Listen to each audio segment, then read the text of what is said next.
भक्तजनवत्सलं साई नारायणं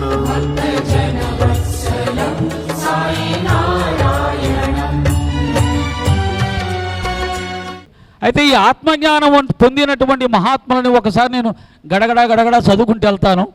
వశిష్ఠుడు త్రేతాయుగం నుంచి తీసుకున్నప్పుడు వశిష్ఠుడు, విశ్వామిత్రుడు, జమదగ్ని, వ్యాస మహర్షి, సుఖ మహర్షి, బుద్ధ భగవానుడు, ఆదిశంకరులు, రమణ మహర్షి, అరవింద ఘోష్, మలయాళ స్వామి, రామకృష్ణ పరమహంస, స్వామి వివేకానంద, మహావతార్ బాబాజీ, లాహిరి మహర్షి, యుక్తేశ్వరగిరి, పరమహంస యోగానంద, అవతార్ మెహర్ బాబా, జ్ఞానేశ్వర్ మహారాజ్, జనక మహర్షి, అష్టావక్రుడు, కబీర్ దాస్, చివరిగా సాయిబాబా గారిని కూడా మనం ఆత్మసాక్షాత్కారం అని నేను అలా అనలేను. ఎందుకంటే ఆయన సాక్షాత్ పరమాత్మే అనేది నా భావం, చాలామంది భావం.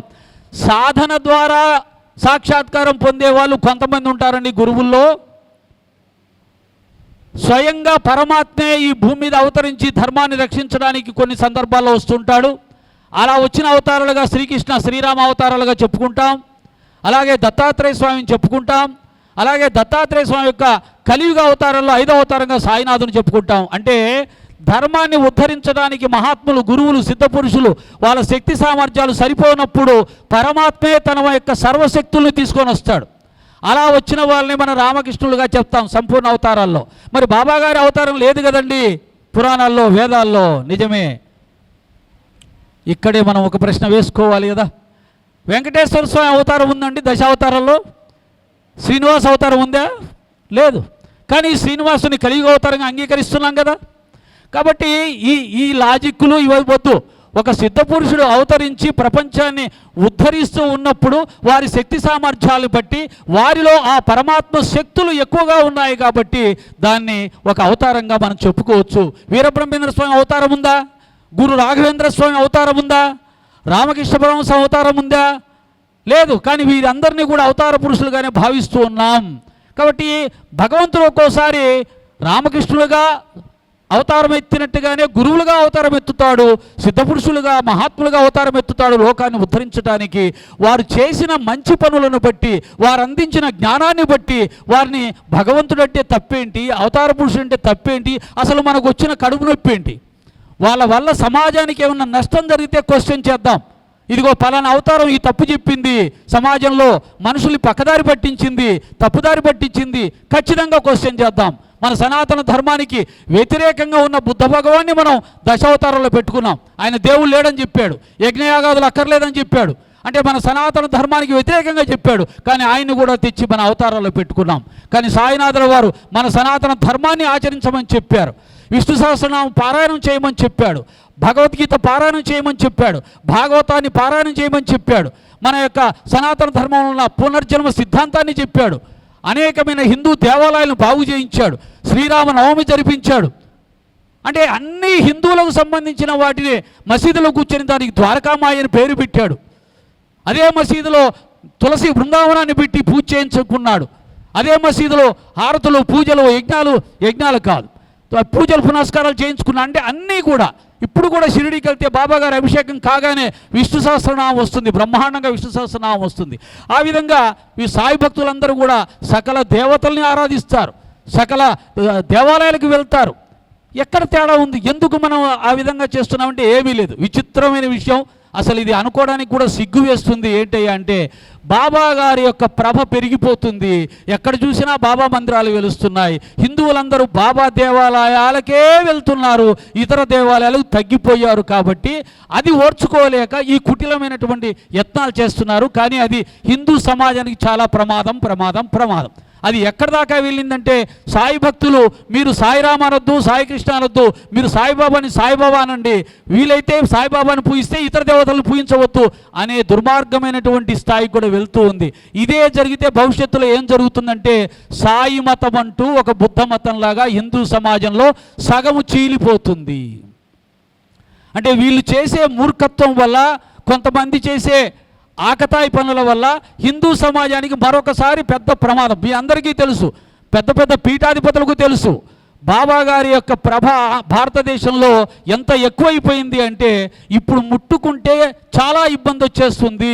అందుకనే పెద్ద పెద్ద మహాత్ములు పీఠాధిపతులు కూడా సైలెంట్ అయిపోతున్నారు. ఎందుకని ఇప్పుడు వాళ్ళని మనం ఏమన్నా కానీ హిందూ సమాజం మరొకసారి చీలిపోతుంది. హిందూ సమాజం నుంచే జైన మతంగా మారిపోయింది, హిందూ సమాజం సిక్కు మతంగా మారిపోయింది, హిందూ సమాజం బుద్ధ మతంగా మారిపోయింది, హిందూ సమాజం ఆర్య సమాజంగా వెళ్ళింది, హిందూ సమాజంలోనే కొన్ని పరిస్థితుల్లో ముస్లిమ్స్గా మారిపోయారు, క్రిస్టియన్స్గా మారిపోయారు. ఇప్పుడు సాయి మతంగా ఇంకొక మతం చీలిపోతే హిందూ జాతికి ఏమవుతుందని ఎవరు కూడా ఆలోచించట్లేదు. కనుక ఇది చాలా ప్రమాదం. సాయి భక్తులు ఒకటే ఒక సత్యం ఏంటంటే, హిందువుల్లో చాలామంది రకరకాల మతాలు మారిన వాళ్ళు ఉండవచ్చు, కానీ సాయి భక్తులుగా ఉన్న వాళ్ళు ఒక్కరు కూడా మరొక మతాన్ని స్వీకరించిన ప్రసక్తి లేదా దాఖలాలే లేవు.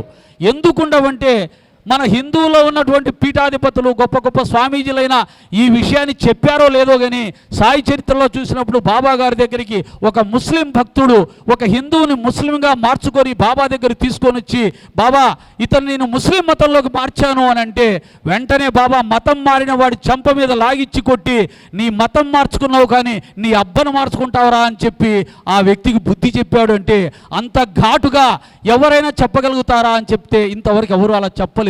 అంత గొప్పగా బాబా గారు మత మార్పుల్ని వ్యతిరేకించి, హిందూ ధర్మాలను ప్రోత్సహించి, హిందూ ఆధ్యాత్మిక సిద్ధాంతాలని పద్ధతుల్ని మనకు బలవంతంగా నేర్పించి మన ఆధ్యాత్మిక మార్గంలో ముందుకు తీసుకెళ్ళడానికి సహకరిస్తూ ఉన్నాడు. కాబట్టే బాబా గారిని సకల దేవతామూర్తి స్వరూపంగా భావించుకొని సకల ఆరాధన పద్ధతులను కూడా బాబాని చేర్చుకొని ఆరాధిస్తూ ఉన్నాం.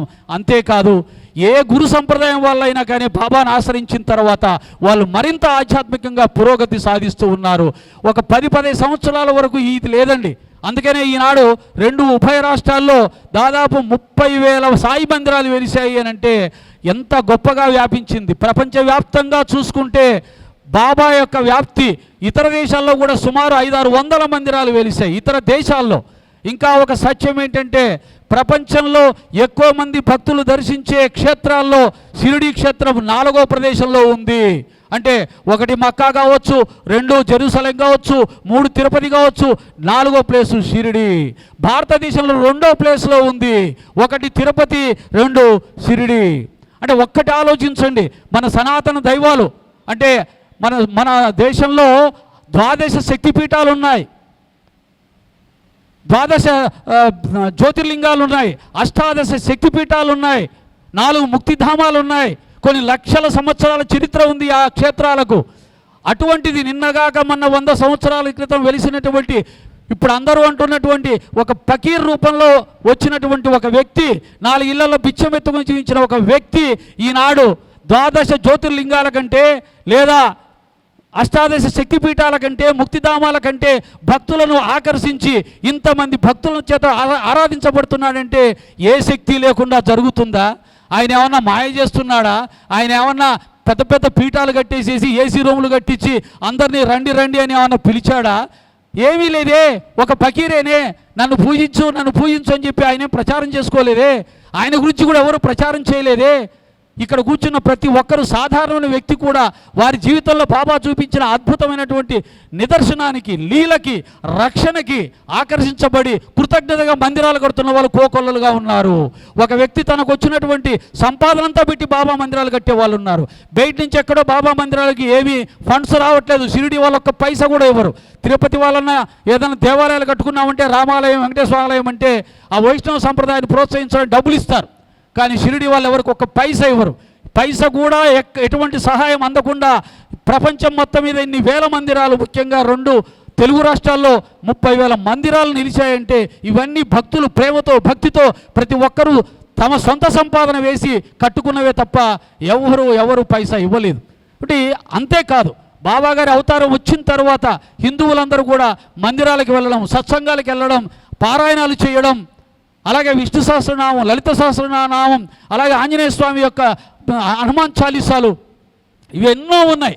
ఇవన్నీ కూడా ఆచరిస్తూ పరిపూర్ణంగా, ఇంకా చెప్పాలంటే హిందువుల కంటే కూడా హిందూ మతంలో ఉన్న సాయి భక్తులు ఎక్కువ హిందూ ధర్మాన్ని ఆచరిస్తూ జీవించే వాళ్ళు ఉన్నారు, ప్రేమించే వాళ్ళు ఉన్నారు.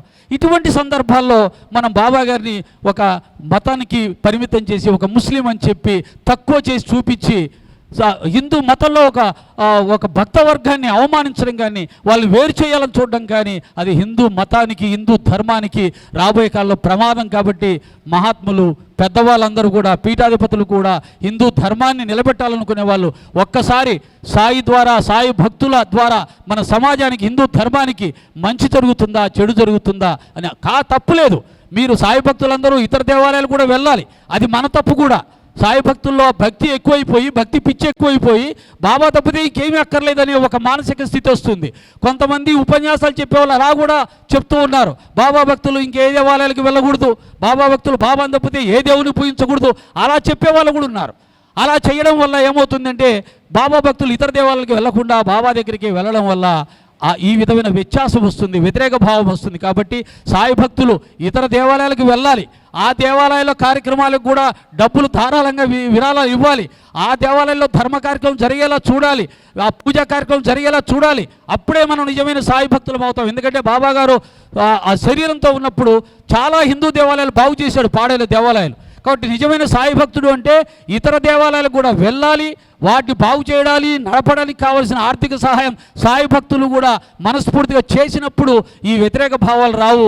అప్పుడు మిగతా హిందువులు కానీ మిగతా మందిరాల వాళ్ళు కానీ సాయి భక్తుల్ని సాయి మందిరాలని కూడా ప్రేమతో చూసే అవకాశం ఉంటుంది అని తెలియజేస్తూ ఈ అవకాశాన్ని ఇచ్చినటువంటి మీ అందరికీ శిరస్సు వచ్చి నమస్కరిస్తున్నాను. శ్రీ సచ్చిదానంద సమర్థ సద్గురు సాయినాథ్ మహారాజ్కి, సాయినాథ్ మహారాజ్కి, సాయినాథ్ మహారాజ్కి సాయిరామ్. ఈ మహత్తరమైన కార్యక్రమాన్ని ఏర్పాటు చేసిన ఎర్రం సాయికి, వారికి తోడ్పాటు అందించిన మిత్రుడు, నాకు ఆయన పేరు ఎప్పుడు తెలియదు కానీ లేచి నిలబండి, రండి, మీరు రండి, ముందుకు రండి. వాళ్ళ తమ్ముడు వీళ్ళందరూ కూడా కుర్చీలు మోస్తూ రాత్రంతా ఇద్దరే ముగ్గురేనండి. దురదృష్టం ఏంటంటే ఇటువంటి కార్యక్రమాలకి ఇద్దరు ముగ్గురు వాళ్ళు మాత్రమే ముందుండి చేస్తూ ఉంటారు, కష్టపడుతూ ఉంటారు. కాబట్టి అందరికీ నేను శిరస్సు ఉంచి నమస్కరించి ప్రార్థించేది ఏంటంటే ఇటువంటి కార్యక్రమాలకి మీరు ఇప్పుడు ఎర్రం సాయి గారు మిమ్మల్ని రమ్మన్నప్పుడు ఫోన్ చేసినప్పుడు అయ్యా మేమేమైనా చేయవలసింది ఏమైనా ఉందా, మేమేమైనా డబ్బుతో కానీ శారీరకంగా కానీ ఏదైనా చేసేది ఉంటే బాధ్యత నాకు కూడా అప్పచెప్పండి అని మీకై మీరు అతనితో అన్నప్పుడు అతను ఏదైనా సహాయం అడిగితే కనీసం ఆ సేవలో మీరు పాల్గొంటే భగవద్గీతలో చెప్పాడు, నీకు ఈ జ్ఞానం భక్తి ఆచరణ రాకపోతే నా సేవా కార్యక్రమం చిత్తశుద్ధితో నువ్వు పాల్గొంటే కూడా నీకు ఆ మోక్షం వస్తుంది అన్నాడు. కాబట్టి ఇటువంటి కార్యక్రమాలకి వాళ్ళని ఇద్దరిని ముగ్గురిని వాళ్ళే చేసుకుంటారులే అని వదిలేయకుండా మీ నోటితోటి మీరు మేమేమైనా చెయ్యాలా,